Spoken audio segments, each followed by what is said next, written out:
ಶಿಡ್ಲಘಟ್ಟ ತಾಲೂಕಿನ ದಿಬ್ಬೂರಹಳ್ಳಿ ಸೂರ್ಯ ಶಾಲೆ ಆವರಣದಲ್ಲಿ ಜನಾಂಗೀಯ ಸಂಸ್ಕೃತಿ ದಿನಾಚರಣೆಯನ್ನು ಆಚರಣೆ ಮಾಡಲಾಯಿತು. ವಿದ್ಯಾರ್ಥಿಗಳು ಶಾಲೆಯಲ್ಲಿ ವಿವಿಧ ಧರ್ಮಗಳ ಸಂಕೇತವಾಗಿ ಕ್ರಿಸ್ಮಸ್, ವಿನಾಯಕ ಚತುರ್ಥಿ, ಮಕರ ಸಂಕ್ರಾಂತಿ, ದೀಪಾವಳಿ, ಶ್ರೀರಾಮನವಮಿ, ಯುಗಾದಿ, ವಿಜಯದಶಮಿ, ಓಣಂ, ರಂಜಾನ್ ಹಬ್ಬಗಳನ್ನು ಆಚರಿಸುವ ಮುಖಾಂತರ ವಿದ್ಯಾರ್ಥಿಗಳಲ್ಲಿ ರಾಷ್ಟ್ರೀಯ ಭಾವೈಕ್ಯತೆ ಅರಿವನ್ನು ಮೂಡಿಸುವ ಕಾರ್ಯಕ್ರಮವನ್ನು ನೆರವೇರಿಸಿದರು. ವಿದ್ಯಾರ್ಥಿಗಳಲ್ಲಿ ಭ್ರಾತೃತ್ವ, ಸಮಾನತೆ, ಸ್ವಾತಂತ್ರ್ಯ, ಸಹನೆ, ಸಹಬಾಳ್ವೆ, ವಿವಿಧತೆಯಲ್ಲಿ ಏಕತೆ ಇತ್ಯಾದಿ ಅಂಶಗಳ ಬಗ್ಗೆ ಜಾಗೃತಿ ಮೂಡಿಸಲಾಯಿತು.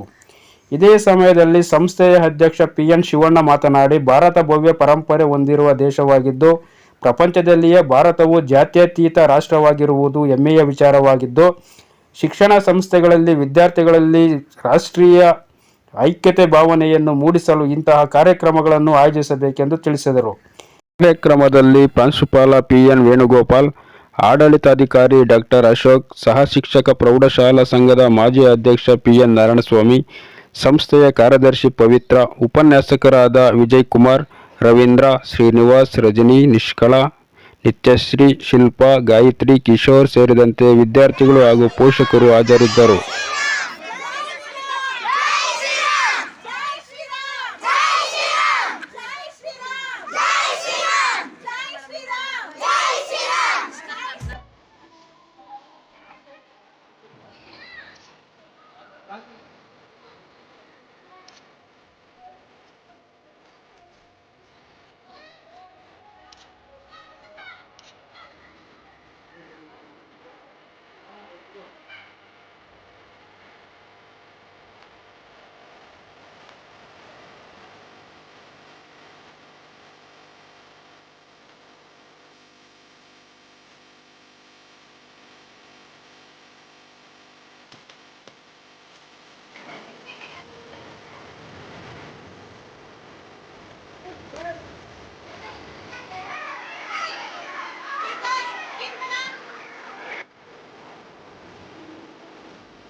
ನೋಡಿ